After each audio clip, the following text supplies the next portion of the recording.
All right, we are back with another episode of Lions Collective. I'm your host, Jeff Ifredi from Crunch Time Sports. To my right, Justin Rogers, Detroit Football Network. We got Colton Pouncey from The Athletic. And, of course, Will Birchfield in the Insane Asylum room. We are all here to recap Lions-Browns, get into some of the injuries that occurred, obviously, from that game itself. We got more information from it now that it's Wednesday. We're going to get into Lee McNeil. We got things from the game itself, and then we're going to preview later, of course, Lions, Bengals. So we got a packed show today, fellas. Packed show. Packed. Yeah. Let's rip. Well, I'll say this just to kind of intro this game from Sunday here because I just, and we can get quick thoughts before we get, because I know that people want to hear about the injuries. That's obviously the biggest storyline. I'll just say the Lions don't get enough credit. I know locally, obviously, they've been getting a lot of love and credit, but they take care of teams they're supposed to beat. We got to see the Packers over the last 2 weeks, who right away after week one, many, and again, I still think they're a good team, but they lose to the Browns, and they have a shootout with the Cowboys and in a tie, 40-40. Which how many times you see 40-40 ties in the NFL? But then you have never, in fact. Yeah, it's crazy. Scoregami.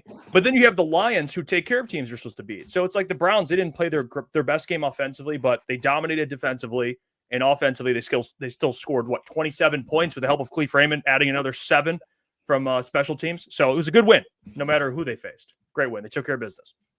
I think that's what good teams always do, and I constantly use this comparison to the Patriots and their dynasty just because it's fresh and I'm not going back to the 50s because I don't know what I'm talking about, but like that was what the Patriots did. They every single week you'd look at the matchup and you go, yeah, that's a team they're going to take care of. And maybe it wasn't always pretty, but they got the job done. And Campbell described it this week, Dan Campbell, as finding different ways to win and to get the job done, because that's what this league takes. This isn't, an SEC team versus mid-season non-conference game where they could just steamroll the opponent with the backups. Like every team has quality talent. That Browns roster had quality talent in a lot of different spots, mostly defensively, but a few offensive pieces as well. And you still have to find a way to get it done when it's not pretty. And not only did it get done, they won by a pretty comfortable margin. And that's kind of what this team is about. And,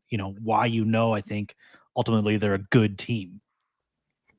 Yeah, I think I said there are worse Sundays to be had than the 24-point win. I think a lot of teams around the league would take that. And that's sort of where the Lions are at this point, where like you can win 34-10. You can win by 24 and, make it look good in the end and still feel a certain type of way about some of the things in that game and say, oh, that's going to cost us against a better team. That's where the mindset needs to be, I think, for this squad and where they're at in year 5 under Dan Campbell. So, yeah, obviously a good win. I think you feel good about it. It was close there until the fourth quarter and they broke things open a little bit there.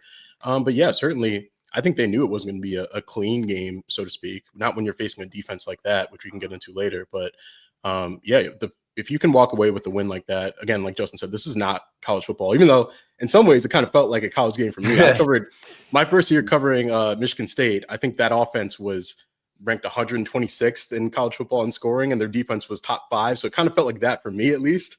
But in the NFL, these teams have talent. And, even a guy like Quinshon Judkins, I thought he was awesome in that game. I know they're kind of feeding him a lot. But they've got some talent over there. It's just, got to get that quarterback situation figured out. And I think the Lions are pretty lucky they have a good guy on their end. But yeah, certainly in the NFL, there are really no easy games. And, even a game like that where you win by 24, you're going to have some struggles along the way just because this is a league like that. That was a good year for Michigan State's offense, all the way up to 126. Yeah, right. Hey, I'm a Boston College fan. I'm allowed to take shots. We also suck, for the record, so don't be offended, all the Sparty fans out there. I think where this Lions team has evolved to piggyback off Colton's point, is they can play a game where their offense largely struggles and their defense plays well enough to allow for a 24-point win. And we saw shades of this last year before those injuries wrecked almost all of the starting lineup. We saw it, I think, in week 3 in Arizona on a day the offense was very stop and start. The defense won them that game. We saw it a little bit in Indy on a day the offense was trying to find its footing. The defense won them that game. But we saw it at its best for the first time last Sunday when the Browns defensive front was as advertised, and the Lions had to benefit from some good field position, had to benefit from a big return from Khalif Raymond to put points on the board, and yet the defense was just as stout, if not stingier, than Cleveland's, and they got the takeaways that Cleveland didn't. And we're watching this defense begin to carry its weight in a way that it hasn't in the past, and that's what makes this team feel different, and it's why their ceiling feels even higher than it felt last year by the end of the season. Obviously, there were some injuries that came with it last week on defense, but man, you look at this unit from front to back, and especially now in the middle with those three linebackers playing as well as any linebacking trio in the NFL, and you get a sense of how imposing this defense can be when they're on the field. Like it's rare in the NFL to see three linebackers play almost every single snap of a game. It's rare across football now. Like that's just not how defenses can respond to the way that offenses are playing more and more of a pass-centric game. But with this defense and the athleticism and versatility that Anzalone, Barnes, and Campbell all bring, they can do it. And it seems like Shep is kind of building this unit around those three, and it's paying dividends so far. The linebacker building around the linebackers. Who would have thought? It's funny because I'm going to go back to college here for me, and it's a little bit longer than you three, but like, so 2003, 2004, the Lions game would be popped on in the dorm rooms or whatever. And we'd play this game like that. They'd be close. The Lions would be close. And it was, how were they going to blow it? What were they going to do? How many plays into this drive is John Kitna going to throw an interception? And when are we going to hear Mark Champion with his depressing Lions blow it call? Like that was just part of who this team was. Like, did anybody in this collective here, let's see what I did there. Did you ever think the Lions were going to lose this game? Even when they gave up a touchdown on the first drive, or when it's the Browns have a field goal kick to bring it within one score there, kind of in the middle of the second half. Like, at no point did you think they were going to lose this game. Like, this is a team now that even when it's close and it's ugly, you expect them to grind it out, to pull it out, to be the other side of that equation. And, obviously this wasn't a game they had to grind out. It was pretty decisive in the end, but at no point did I think the Browns were going to upend the Lions. Like, it's just, that's unrealistic with where this roster and this team is versus where that team is. Yeah, some of that had to do with Joe Flacco in my mind, but yes, I tend to agree with all you. of it, for sure. Yeah, I mean, when you're watching that game, there was no panic whatsoever on the sideline, in the press box for us watching. Like, that felt like one that they were going to find a way to kind of kick the door down at some point and blow it open, and they did. And they got it in different ways, with turnovers, with special teams return. And that's what you can come to expect from this group. They play complementary football, and not a lot of teams can say that. A lot of teams are, one-sided. They play really good defense, but they're terrible on offense, or vice versa, or sometimes terrible at both. But the Lions have pretty good pieces all around, and this is a football team. It's not just a collection of parts. This is a football team, and it shows in games like this. The other thing you can always count on this team doing, if we leave week one out of this conversation, is finding a way to run the ball, even if it's trying at times, and even if it's taxing at times, and even if over the first quarter or first half the numbers don't look pretty. By the end of the day, you'll look up, and they will have rushed for probably 100+ yards, and at least close to, on a bad day, 4 yards per carry. I mean, like, take Jahmyr Gibbs's day. He rushes for almost 100 yards by himself. I think he accounted for, on Sunday, the 3 longest runs the Browns have allowed this season to any running back. I think 5 of the 6 longest runs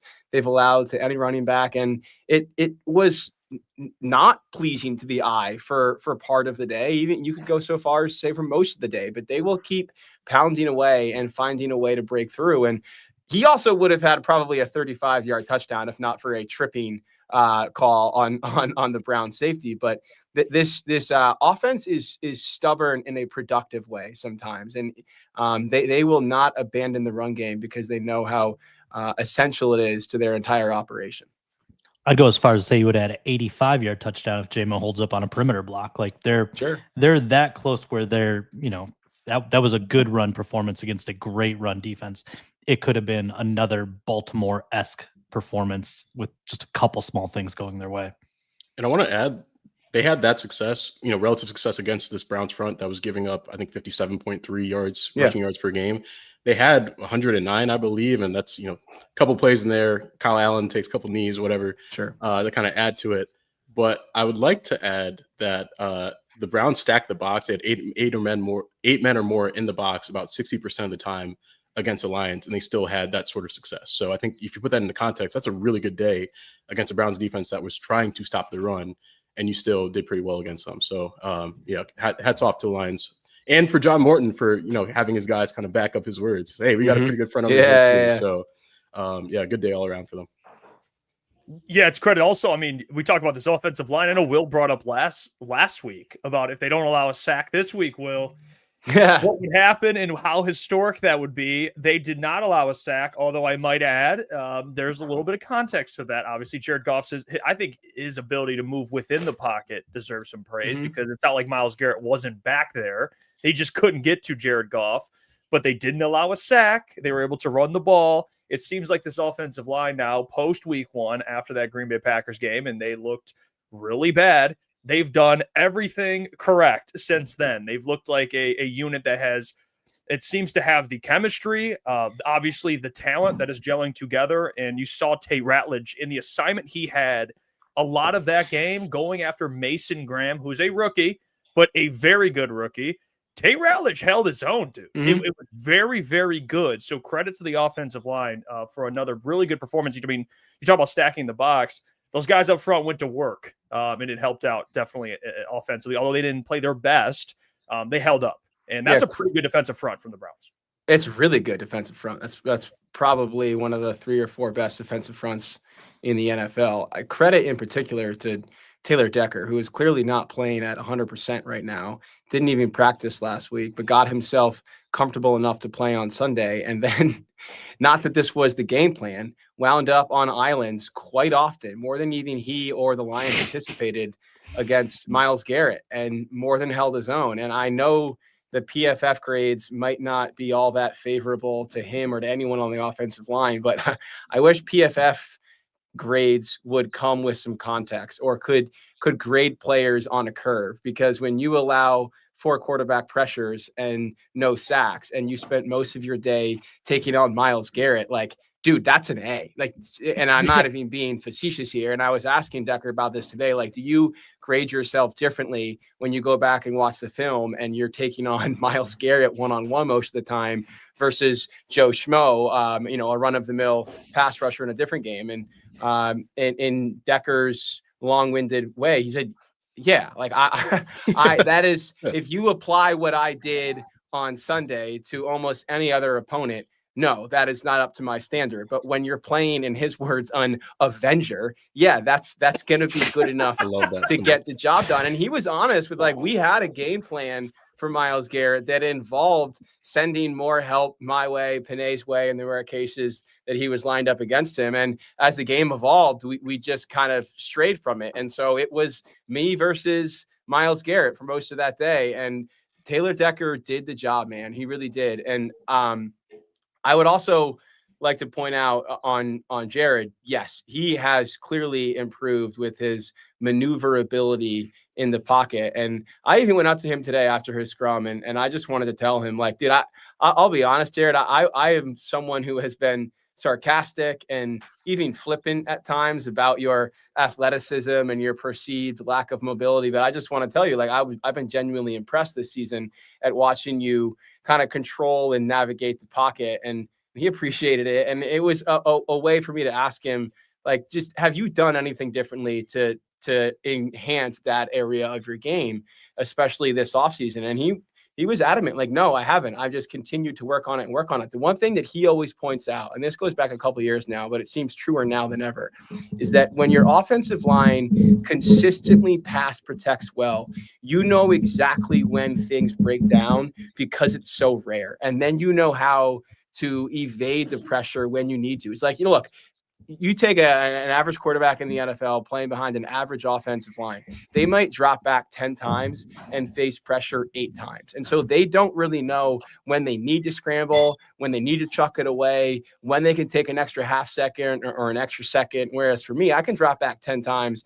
and I can count on that pocket being clean, perfectly clean, 6 out of those 10 or 8 out of those 10. And so on the couple times that it's not, like he pointed out a play, the 3rd down throw to St. Brown, where Myles Garrett came around the right edge and Jared just took a little neat step up into the pocket, evaded the pressure, kind of rolled out and hit St. Brown for a 1st down. He was like, that's the only time all game that Panay got edged. And so when Panay gets edged, I know that's a problem in this case. I'll step up and go find my guys. So it's a credit certainly to Jared's sneaky maneuverability, but also to his offensive line for being so reliable that in the rare instances where they aren't, he knows that it's time to use his feet and navigate that trouble.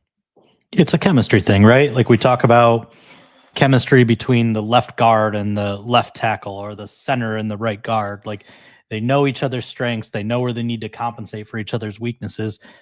That extends to the quarterback too. Like Goff knows where some of these matchups are going to be unfavorable to maybe an individual or the collective of the offensive line, and is aware of that. He's seen enough. That's like anything else. Like you have so much experience banked on top of the chemistry that, he's not getting more athletic at this stage of his career. He just has a better sense of when or where to move. He has a better feel for the pressure before it arrives, and that's showing up in a really positive way. I thought that was a really thoughtful response from Goff. Just talking about, hey, well, my situation is a little bit different. So I notice the pressure when it's there because I don't get a ton of it. But at the same time, I want to give Goff some credit because he takes hits, man. Like he's tough in the pocket. Like he knows, hey, on this play, it's going to be a long developing route. I have to wait in here and kind of let it rip when it comes. And I might get a hit here. I might take a shot. And if that happens, I'm going to bounce right back up. And he's done that time and time again this season. He has maneuvered the pocket, but even when he does have to stand in there knowing he's going to take a hit, he takes it, man. And that's an impressive trait because a lot of quarterbacks are complaining. They're looking for a call from the refs. I think Jared probably deserves some more calls than he honestly gets during games. I think he should probably do that a little bit more. Yeah. But he's not one to complain about anything. He's just going to let it rip, sitting there as long as it takes, wait for his receiver to come in, let it rip. And if he has to take a shot, he takes a shot, but he gets right back up. So just the confidence that he has in the pocket, I think he's one of the best pocket passers in the NFL at this point. And I turned to somebody during the game, maybe it was you, Justin, or someone else, but like sometimes he looks like Tom Brady back there, the way he stands tall in the pocket and is waiting for his guys to come open. You just gave Mustafa a headline. I'm sure I did. But he does sometimes. When you're watching him, right. There's not a lot of pure pocket passers in the NFL anymore. It's kind of like a throwback trait. But when you watch him stand in there and deliver the football accurately and on time, like it's kind of like a lost art. And so, hat tip to Jared for standing in there as often as he does and as well as he does. I think that's an underrated part of his game that doesn't get a lot of love. The other thing that he does really, really well is live to fight another down. And if the pocket is collapsing on him and he can sense that he's about to get sacked, he knows he can't evade those edge rushers. He is very self-aware and he'll chuck the ball away or he'll ground the ball to a running back's feet to avoid the 7-yard loss that honestly a more athletic and scramble inclined quarterback might take because they think they can evade that pressure. And so you don't see the Lions facing many 2nd and 16s or 3rd and 12s because Jared is really aware of when the pressure is folding in and how to avoid those sacks. And that's, I think, a really underrated part of his game. There were a number of plays on Sunday where he was less than a half second away from taking what would have been a 6 or 7 yard loss, but he can feel it and he can get rid of the ball when he needs to keep the offense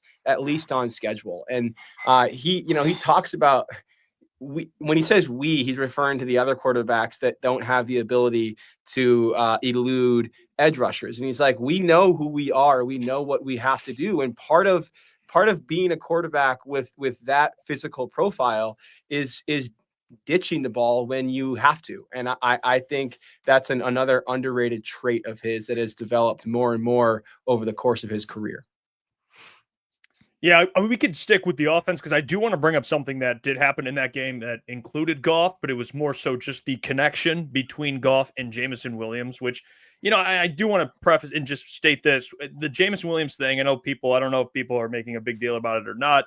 I think just my take on it, I'd love to know your guys' confidence in him kind of moving forward because it should be, I think, what it already was before the game. I don't think much should change. I think it came down to a simple fact of they just were not on the same page. Jameson Williams, it's already been stated by Dan Campbell, we're so lucky, he didn't say this, but I'll just say this, we're so lucky that we get to see Amon-Ra St. Brown catch everything that's thrown at him. I think Jared Goff throwing Amon-Ra St. Brown has a completion percentage of like 80-something%. So we're lucky to get to see his hands that I think every time we see, J-Mo drop a ball that I think inherently we're just programmed to be like, oh, that's weird because we're so used to Amon-Ra catching everything. Dan's already stated, man, like he's not going to have those type of hands, but he also has God-given abilities when it comes to his speed and what he can do in terms of being explosive. He obviously did not have a great day. He had a really bad drop down the sideline, which I will say, just to compliment Goff again, an absolute dot that was dropped by James, an absolute dot right in the bucket. And there was just some plays it just seemed like they weren't on the same page. But just for your guys' standpoint, what's kind of your confidence moving forward, especially a good matchup this weekend, I believe, in the Bengals to kind of get this chemistry and Jameson Williams back on track here, get his confidence up? Scotty Montgomery kind of confirmed what I was thinking today and kind of asked him the question to see if we're on the same page. But, 2 years ago, I thought Williams was the type that let a bad moment snowball. And you'd even see it in a solitary training camp practice. One bad drop, one bad read, and like suddenly the whole practice would kind of go off the rails for him because he would just, get in his own head. And maturity is a really broad thing, getting and growing in your maturity or becoming more mature. And I think Williams' ability to shake the bad moments, to have that memory of a goldfish, whatever cliche you want to use for NFL players, where they have to be able to move on to the next play and not let the last one beat them a second time. Like, I don't know if he's all the way there, but he's certainly at a stage now where you're not, worried about it, worried about it consuming him. And, what Scotty said was the way J-Mo came into the building Monday with this attitude of getting it right, getting it corrected, moving forward was something that probably wasn't there 2 years ago. And so, for that reason, I think this is a player that, no, I'm not worried about it. Dan Campbell had a great kind of, I don't know if you want to call it an excuse, explanation, whatever. They didn't practice on Wednesday. They had a walkthrough. They scratched the practice because of the Monday night game the previous week, just to let the guys breathe a little bit. And that limits your ability to iron out the details, to get the reps. And they were just a little bit off. There's no doubt about it. Whether it was J-Mo dropping one or Jared placing one in a wrong spot, like the connection was just a little bit off all day. And so I have very, very little concern that this snowballs beyond a 1 week thing. Yeah, me neither. And I kind of broke down all 6 incompletions to J-Mo in that game for a story. Just watched the film. And I had a couple takeaways. I charted on 5 of those 6 pass attempts, Goff had pressure in his face. And again, the sacks, there weren't any sacks in that game, but he was facing pressure. And I think the Lions knew that going in. But what I would say is when you're watching those plays, it's like if they had just like 0.2 seconds longer, so one of those at least is a touchdown, or, you're waiting for J-Mo to come open and it's almost there. But that's the difference in the NFL sometimes when you're watching these teams play and going against a talented defense like the Browns there. So, yeah, I asked Campbell about it, and he said, look, it's just a little bit off. Like if J-Mo gets his head around earlier or something just a little bit off is kind of what he was saying. And he also kind of took responsibility saying, look, we had the short week. Yeah. We were trying to install third down on one day, and I think Wednesday was like a walkthrough. So like you're trying to cram some stuff in. So he kind of looked in the mirror and said, maybe I can take some stuff off their plate a little bit. But then when you talk to players, and Jared spoke today, I think the play that everyone's talking about is the drop might have been a touchdown if JMO catches it, or at least a long gain, right? His momentum's kind of taken towards the sideline. I think what Jared said is he missed it on that throw. He said, I think I missed it a little bit outside. And I think if he was able to come up with that, it would have been him kind of saving my ass to some extent, making that play. So Jared actually took responsibility for that one. I believe he took responsibility on the interception because you see the Browns corner kind of dropping into that deep third. I don't think Jared expected him to be there. I think he thought that he was in man coverage. So Jared made a couple of mistakes in that game that, JMO might get some heat for. But JMO did have the crucial drop the second time around. That was on him. That probably would have been a walk-in touchdown when he runs sort of the shallow crosser, takes it upfield a little bit, and Jared kind of escapes the pocket. That probably would have been a touchdown. That one I think is fair to blame on JMO. But when I'm watching that, I'm like, Cleveland's playing some really good defense here. It's good coverage. They had the free play that JMO really wasn't looking for. So like some of the stuff you're watching back and you're like, I can see why it got to that point. But I really think a couple things is the pressure. Because even on one of those passes, like Jared got hit. I don't know if people saw that. It was like Malik Collins got his hand in there. Myles Garrett was kind of pushing Taylor back into Jared's hip, and he didn't really have time to throw that one deep the way he wanted to. So I don't hate the game plan because they knew they were playing a Browns defense that plays the most man coverage in the NFL. They knew that they were trying to take away Amon-Ra St. Brown over the middle of the field where he runs those crossers, he runs the dig. That's a sort of a staple of this offense. They were giving him extra attention with the linebacker, bringing the safety down. They were trying to take him out of the game plan is what I saw watching that back. And that gave JMO those one-on-one opportunities downfield. And that's what Campbell said. We were looking to hit on those. If you hit just one of those downfield, you're feeling a lot better about that game. And instead of us, talking about it now a couple days after the fact. I think it's sort of circumstance. You're playing against good defense. You're playing against a defense where those looks are going to be there more often than they normally might against a team that plays a lot more zone. So they were trying to take advantage and it didn't work. And a couple factors played into that. But what I liked about sort of, the aftermath of that is even when they weren't connecting, they were still going to him. Jared, maybe a couple years ago, if JMO drops a pass or, one bounces off his fingers, he's going to Laporta or Saint or just forcing it to someone else instead of going to JMO again. But he kept coming back to him because that's sort of where they're at this stage in their careers. Jared said he's one of the best weapons in the NFL, and he's going to try to get him the ball anytime he can, anytime he thinks he has a good look. So that's sort of where they're at, and I have no concerns about that duo moving forward. I think it'll be just fine. Yeah, super quick. Shout out their other Miles Harden, the nickel corner, probably one guy we were not talking about at all going into this game, given all their. He had a couple reps against JMO where he was there, like the duration of the field, jammed him once, disrupting a timing route.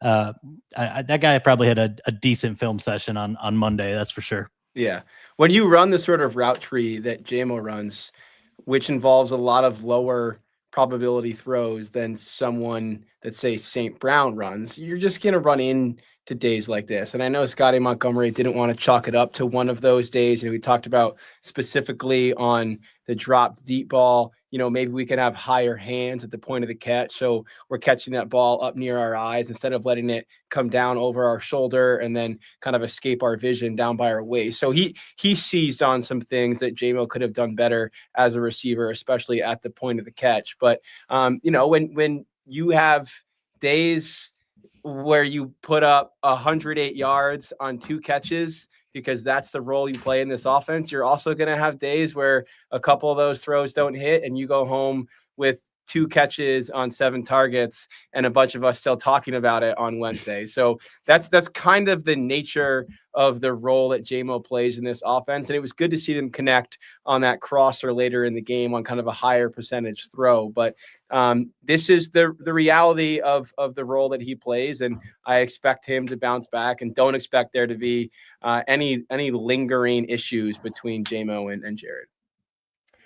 Yeah, before we get to the injuries, which we will, I just want to mention credit again, a massive game for Aidan Hutchinson. I mean, if I'm Aidan, you got to go talk to Brian Branch after the game. I mean, he should have had 3 sacks and 2 forced fumbles in that game, man. Like 3 sacks, 2 forced fumbles would have been the best defensive performance in the entire season for the NFL. I mean, it was still up there. 2 sacks, a forced fumble, obviously, for Aidan. You're starting to now see what you guys reported on during training camp, which, obviously during training camp, he was dominating, whoever it was, Dan Skipper, or Giovanni Manu, but he was also getting Penei Sewell as well. People forget that. He was having one hell of a training camp, and then week 1 happens. The whole team just doesn't really show up. And ever since then, he has 4 sacks in 4 games. He's a favorite, one of the favorites, along with Myles Garrett and Micah Parsons, ironically with the Packers, to win Defensive Player of the Year. So Aidan, and he has a pretty favorable matchup this week against the Bengals, who just can't seem to block anything. So for Aidan, he's having an incredible year. He's on pace for close to 20 sacks. And I don't care who he's facing, if it's backup tackles or not. If he doesn't have the production, people are still going to find ways to critique him. So Aidan, monster game, and he's only probably going to continue this. Dude, you're gonna have to give him a blank check. You're just Brian Branch is racking up some debts to pay in that locker room. He now owes Terrion for the interception that he robbed him of against the Bears. He told me he owes Jack Campbell for sticking his cleat in his mouth when he got his lip cut open. And I asked Brian last week, I was like, what are you going to get Jack as a sort of token of apology? And he was like, I don't know, man, it's a surprise. I'm still cooking it up. So, and now he might also owe Hutch. So for as well as he's played, he's kind of wronged his teammates along the way. He's going to have to right those wrongs. He's a master of friendly fire. Yeah. There is a non-zero chance that Hutchinson actually did go up to Brian Branch and make him apologize for robbing him of a forced fumble. But yeah, he said, hey, here's an invoice from the House of Hutch. Exactly. You got to buy 50 shirts and bring up our tally in the Ford Field merchandise stand. I don't understand how anybody schemes to leave an elite edge rusher alone, and that extends to Myles Garrett. And who schemed up Cornelius Lucas to be one-on-one with Aidan Hutchinson? Like, Cornelius Lucas. what malpractice? Like, I've always laughed at the idea of coaching. That's coaching malpractice. You see Hutchinson in a 4-point stance, just ready to explode off the line, and there's nothing Lucas can do. Just nothing. The guy's been in the league 12 years, seen it all, and it doesn't matter. Nothing he can do.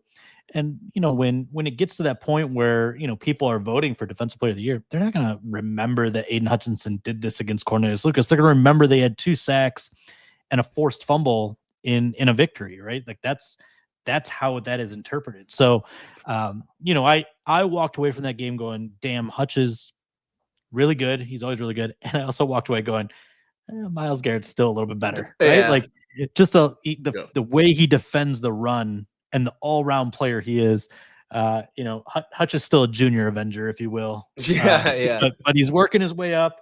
He'll get his Captain America shield at some point, but still just a half tick below whatever Garrett's eating over there in Cleveland. Yeah, he's a beast, man. We're going to get to the injuries. I do want to get to that because that's what people want to hear about. Before we do that, I have to tell you about our friends over at Sleeper. We'll see you right after a quick word from our sponsor. Sleeper is the #1 fantasy sports app. It pays to know sports. Pick more or less on top players. Your first pick is on us, so start winning now. Play in Texas, Georgia, Minnesota, and 27 more states. Pick anytime across all sports, pregame or live. Over 10 million players are already on Sleeper. Make your picks count. Score up to 1,000 times your cash. Join today. Get up to $100 credit using the code HMA. Call your shot on Sleeper. Download now.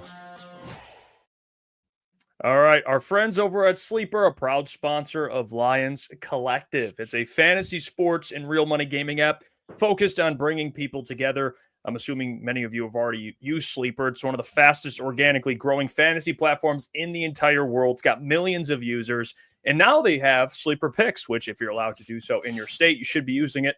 Very simple. You choose 2 to 8 of your favorite players from pregame, live, or even across different sports. You just pick more or less than the predicted stats on the app. And on Sleeper, you can get up to 1,000x payouts. Share it with your friends. Get rewarded together. Use the code HMA and get a $100 deposit up to $100. I need to get on that, Jeff. My dynasty team just died. It's dead. James Conner, dead. Malik Neighbors, dead. Trey Benson, dead. You get Jane Daniels too, right? Yeah, he's been dead, but he got resurrected. A little been dead. Lazarus action going on there, but I think the rest of the squad's dead. I got to get a sleeper account. Don't worry, Justin. I got Tyreek Hill dead. All right, Yeah. Dead. Half the NFL is dead right now, dude. Honestly. It's a good segue into this. I know. next Guess what? conversation. Turns out it's not just the Lions. Who knew? Yeah. Wow, how about that? Yeah. Well, Crazy. you know what? It's nice to see. Well, it's not. It's never nice to see an injury, but it is nice to see not Other season teams ending. injured. Okay. Is that what you're gonna say? Are we live? Yeah, let me, guys. I'll get my way out of this. All right. I was working my way out. Just give me a sec. It's nice to see not season ending. Can we? Last year, a lot of season ending injuries. Yes. DJ Reed, when he got carted off, I'm not gonna lie to you. I just looked down. I said, "Here we go, season ending." It just looks so bad. And then you get news. He's on IR. There's no surgery required. Dan kind of talked about it. He's gonna be out a while. Terran Arnold, kind of a week to week, it seems like. This week, probably not going to play, but he could be back the following week. It didn't look too good when he was injured in the game. That's positive news. Davenport's still on IR. He's going to come off in a couple of weeks. Then you got Lee McNeil starting his clock this week. So some positive along with some negative, but still some positive in there. At least these guys will be back at some point this season, which is good news. I think based on where things were, like it could have been a lot worse than the news that we ended up getting. Mhm. Like DJ, he spoke briefly in the locker room today, and he said that he thought he tore his hamstring off the bone after he got hurt there, and thought his season was over. And it sounds like he was just placed on IR, so he's going to miss at least 4 games. His earliest chance to return would be, I believe, week 10 versus the Commanders, if that's right. Mhm. So we'll see if he can come back at the early end of that timeline, but. He thought it was going to be worse than it was. So I think that's good news there. Terrion sort of does this thing where he gets hurt and like will leave a game, and then we'll think he's going to miss multiple weeks. And then he was out there practicing today, so he at least on a limited basis. But I think that's sort of a positive sign for him, all things considered. Still not sure his status for Sunday's game, but I think the fact that he was out there is good news regardless. And then Aleem, man, I mean, just I know you talked to Aleem not too long ago, but. Just the fact that Dan Campbell came out today and was like, "Yeah, we're starting this clock." That was like kind of what he led off with. It felt like, and it's like, all right, man, that's a shot in the arm, full of energy, and it's like he's like, I feel bad for the linemen that have to go up against him because Mac's back, and we went out there for practice, and one of the first songs they play is Return of the Mac, and everyone's having a good time out there. So, I think all things considered, for what it could have been you lose DJ Reed for the season, could have been Terron Arnold. Maybe placed on IR with that shoulder injury. It doesn't seem like that's going to be the case. The fact that he was out there, that's good news. And then you're starting Aleem's clock, and I believe Campbell said on 97.1 that they would like to get him going before the bye week, and I think this sort of lines up with it timeline-wise. So that's good news all around for them. When I saw Reed go down, I mean, it looked like he was shot in the ass, right? Like just the way he clutched the back of his leg and collapsed to the ground, and typical with his football character, right? Still tried to make the play while with his free hand, but they were really game planning around Reed and how good he was playing, right? Like last 2 weeks, and I know Will kind of brought up in the post game, we weren't really sure because sometimes you don't catch these things live, but it was the second week in a row he traveled, right? Like so he traveled with Zay Flowers against Baltimore, he traveled with Jerry Jeudy here, and gives up 3 receptions right off the bat. First drive of that game, 3 receptions, 48 yards. Doesn't give up another one. There was 4 more targets while he was in the contest. He broke up 3 of them, including a really, really incredible pick. I mean, there's no other way to describe that. He just overpowered, threw him, diving catch, unbelievable play. And you look at just some of the schemes they were running, some of these half-field zones where they were trusting him in man-on-man while the rest of the defense was playing zone coverage. Like, he was balling out. And it's a really, really tough loss to absorb. I think they're going to have to simplify some of their coverage schemes here. But the nice thing is Brad Holmes built some pretty good depth at cornerback. And, it starts with Amik Robertson. I think everybody here is a fan of what he brings to the table, both quote-wise and performance-wise. Certainly played really, really well on the outside to finish last season, was better on the outside when he was in Vegas. I don't have any concerns about him there. And I think Rock Yassin is a really nice schematic fit if you need him, whether Terrion can go or not. Beyond that, like, look, nobody has great cornerbacks 5, 6, 7. Like where it starts getting dicey and great. Like you could run Khalil Dorsey out there or Trey Flowers off the practice squad, but like in terms of their top 4 or 5, like it's a really solid group, and I think they're going to be able to salvage this thing, until Reed gets back. Yeah, I think quickly on Terrion, after this coaching staff saw the way he tried playing through his hamstring back in week 1 and the way that it limited him, especially on those 2 explosive plays, they had no interest in letting him go back in that game Sunday with a compromised shoulder. And he actually seemed like Shep, in the aftermath of the week 1 loss, was like really frustrated with Terrion for almost keeping himself in the game at a time when he probably should have taken himself out because he wasn't at 100%. So they seemed to have no desire to leave him in at less than where they need him. I do think just watching him move around on the field today that he'll play on Sunday, as early as it is to say that. But yeah, Justin, I agree. And I was going to make a version of the same point. I think given how well TA was playing in training camp and how highly the coaching staff thought of him, they were prepared to basically have DJ and TA each play one side of the field. And they had to adjust that approach after watching TA struggle pretty badly in weeks 1 and 2 and pivot to DJ being the guy who travels. And, I fully expect Amik Robertson to draw the Jamar Chase matchup on Sunday. And obviously it's different without Joe Burrow back there, but he can still make plays with the best of them, obviously. And I think the Lions feel a lot of confidence in Amik in that matchup based on the way he matched up with Justin Jefferson in last year's season finale. And I thought Amik, when he ended up matched up with Jerry Jeudy on last Sunday after DJ Reed went down, also held his own. And dude, like, you just can't not love Amik. Like, after that game ends, he's at his locker and he's got his pad still strapped. He's got a towel over his head. Listening to him speak, you would have thought he was like one of the culprits in a terrible performance. And they won by 24. And Amik actually played pretty darn well. I know he was pissed at himself for allowing the one deep ball down the sideline, for not snaring the pick that kind of slipped through his hands, and for maybe missing one tackle. But you go back and look at the numbers, and they were very impressive all the way around. And, anytime we as reporters walk into the Lions locker room, there's one guy who is always at his stall and always watching film on his tablet, and it's Amik Robertson. And he'll always make time for anyone who wants to come talk to him, which is everyone. But then he'll immediately go back to dissecting film. And there was a moment in the game on Sunday after Reed went down that stood out to me that I think kind of personifies Amik's ability to step up in those one-on-one matchups against receivers who are bigger than him, who are taller than him, and who might even be more explosive than him. Late in the game, Flacco tried hitting Jeudy on 3rd down on sort of an out route towards the Lions sideline. And you could see Amik was reading it the whole way. And I think Flacco even knew who's reading it, because he eventually just chose to throw the ball kind of high and wide out of bounds so that Amik couldn't swoop in for the pick. And after the play ended, Amik, being Amik, was immediately in Judy's face, like right up in his grill, and was pointing at his own head over and over again. And so made a point to ask him about it after the game. And he was like, yeah, man, well, first of all, me and Judy go back to our days with the Raiders. And so I got right up in his face, and Judy was like, how you knew that was coming? How you knew that was coming? And Amik was like, I'm very smart. I'm very smart.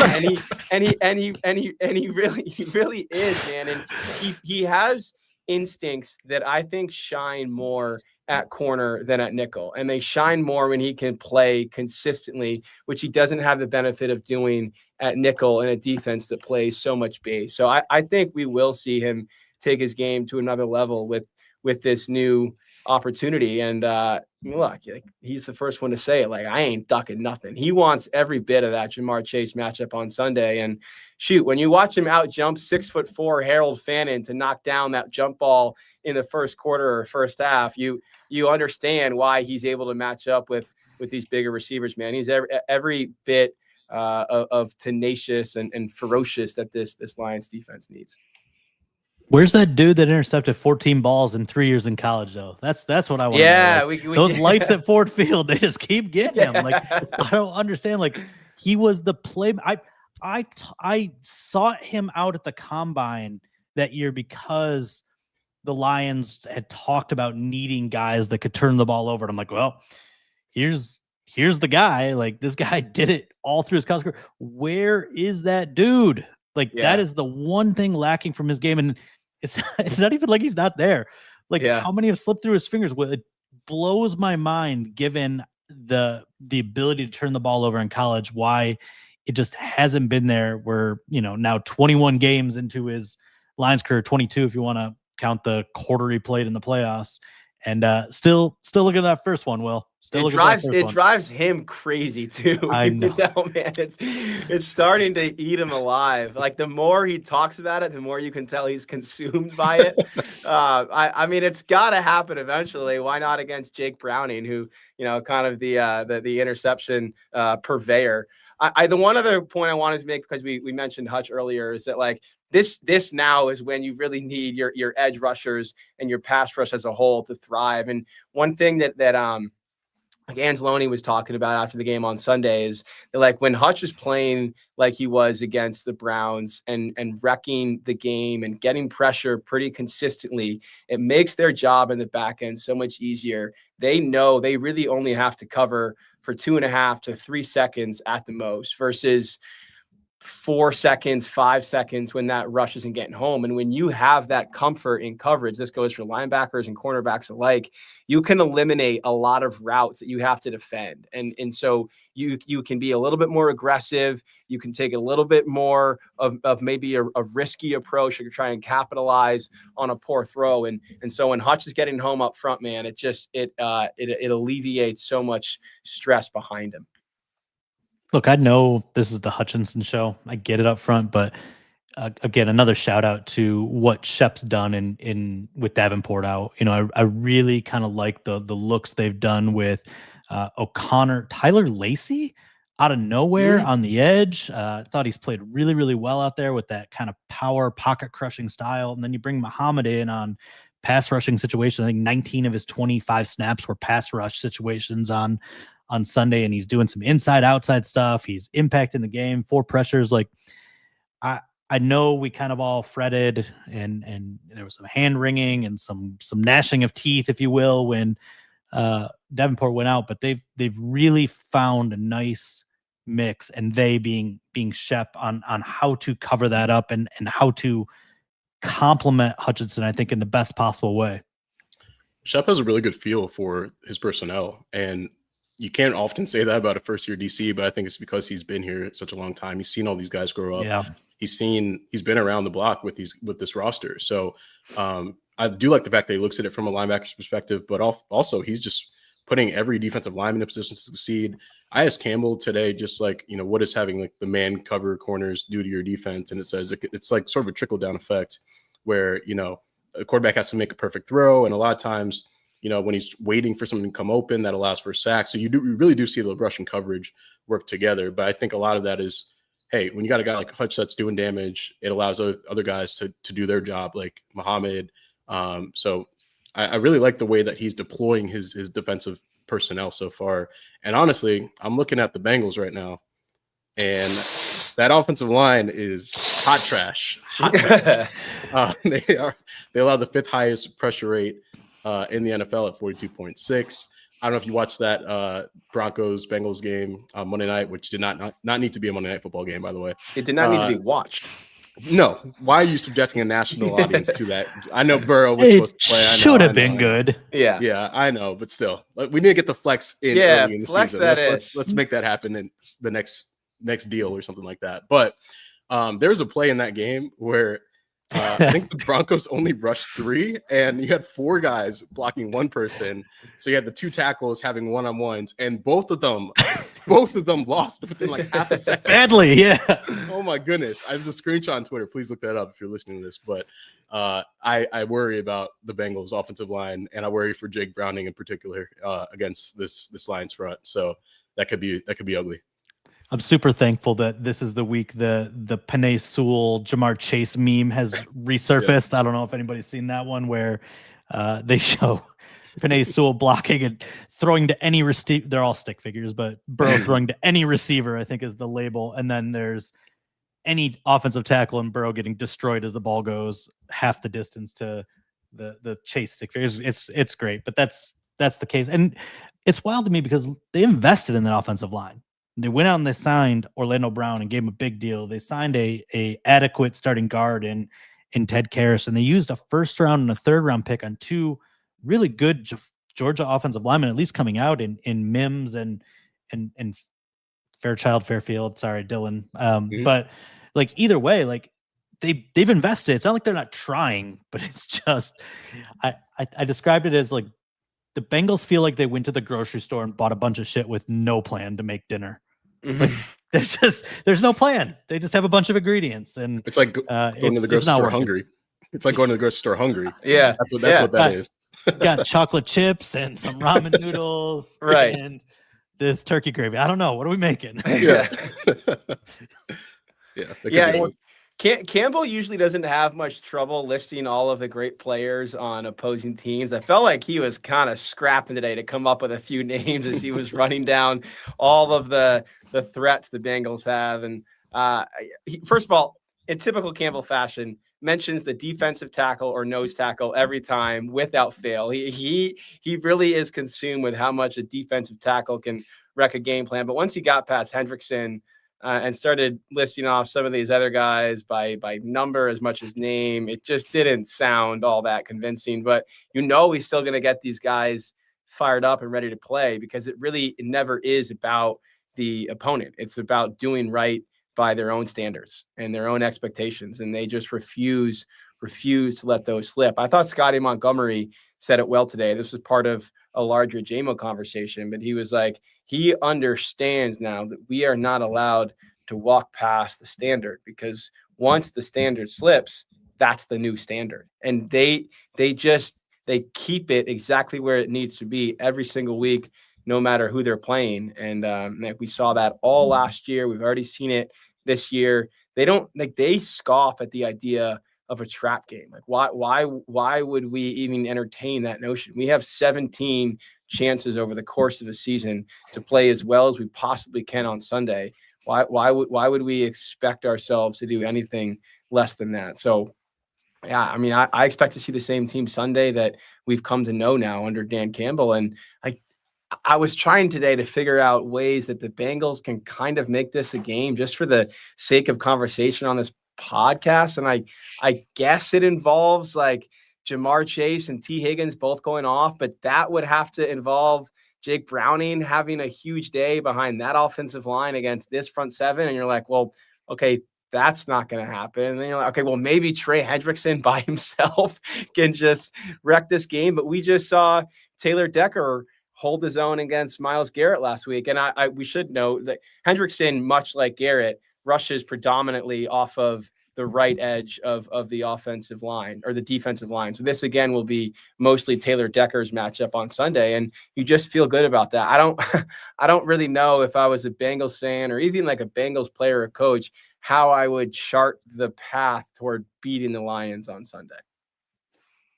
Well, I guess it's the perfect segue right into the final segment of the show, the Dog and Pony picks for Dog and Pony Show Brewery, where we get into our how we kind of think the game's going to go. Obviously, the Bengals will have Joe Burrow, Jake Browning, Zach Taylor stands behind his guy. They can't protect him at all. How do we kind of think this game goes for the Lions here? Because we just got done talking at the beginning of the show how the Lions take care of opponents they're supposed to be, and now you have a team like the Bengals. I mean, go ahead. I'm gonna go to our group chat today and point out that Will and I on our former podcast used to have we used to have some fun with this pick segment. And I would say, how many points, Will, do I have to give you to take the opposition? Because there was those weeks where they played the Titans or the Jaguars where it's like, I mean, we know the Lions are going to win. We know they're going to take care of business because of standards. So how many? I don't even know what the spread is, guys, but how many points would I have to give you? It's like 10.5, by the way, something like that. Which doesn't feel like it's nearly enough. That's not enough. so I'll give my prediction last. I want to hear how many points you need to take the Bengals this week. Hey, first of all, Kyle, who's our good friend over at Dog and Pony Show Brewery, texted me today and said if we're recording tonight, which we obviously are, that he was going to actually broadcast us at the brewery. So to anyone who might possibly be watching the Dog and Pony Show, what up? I would recommend every single beer on the menu. In particular, I was a fan of the Colonel Lager. I was loving the sour that I had. I also brought home the Fest beer. That one was unreal. You really can't go wrong. So just to have every single one of them, I would need as many points as Kyle sent us home in beers last time we were at Dog and Pony Show, which was 18 beers a pop, if I'm not mistaken. I would need 18.5 points to be comfortable taking the Bengals in this game. It's pretty good. I think I'm going higher than that. I think I need a few more beers. I'll go, I think 21. I think I need 21 to feel comfortable. They've lost their last 2 games, combined 76-13, I believe. That's great, Bob.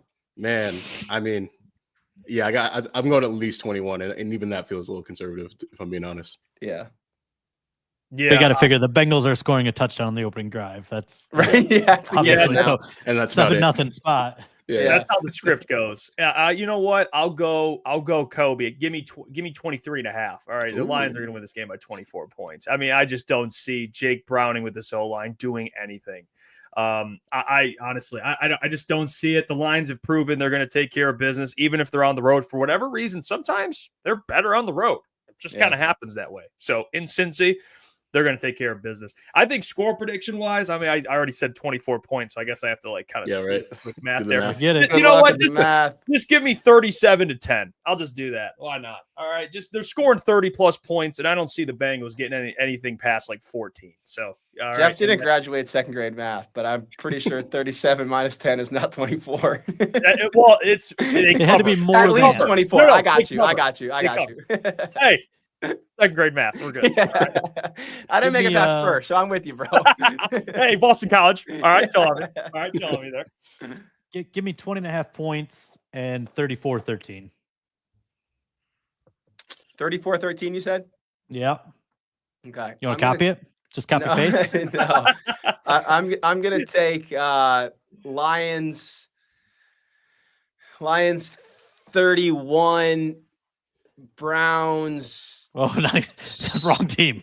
Lions 31, Bengals 6. I don't think the Bengals score a touchdown on Sunday. I just don't. And I think we get to see Amik Robertson's very first interception with the Lions. Oh, big prediction. Love that. By the way, shout out to Kyle. He's in the chat there. He says, you guys are on the big screen. Oh, let's go. Hey, we're famous. We made it, fellas. You know what? We made it. Shout out to Kyle, as always, for supporting the fellas over here at Lions Collective. And appreciate all you guys, as always. We got some score predictions in the chat. Drop your score predictions. And don't forget, we'll be back next Wednesday, of course, 6 o'clock. Every single Wednesday, Lions Collective is here, and you guys have been supporting it. It's been amazing. So like the stream, hit subscribe, and we will catch you next Wednesday. But until then, peace. Peace.